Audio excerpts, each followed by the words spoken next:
go to CommSec. Tom Piotrowski with a look at the markets today. How are we going to start up today, Tom?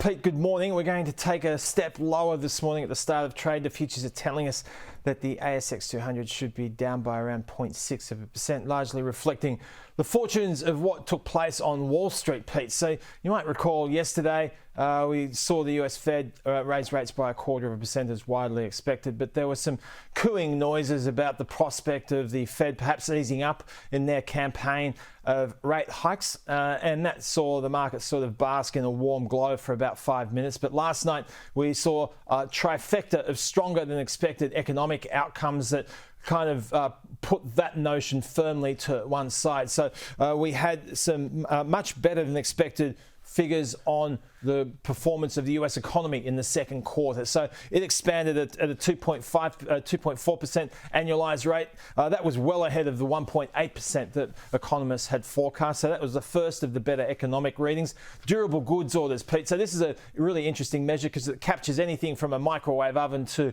an aircraft carrier. So fascinating reading for economists or those who are just generally interested in stuff. This measure was much stronger than expected as well, coming in at 4.7%. The market was looking for something closer to 1%. And on top of that, there were better than expected numbers in relation to people claiming unemployment benefits. So all of that had the impact of pushing long and short-term US interest rates up by a considerable margin.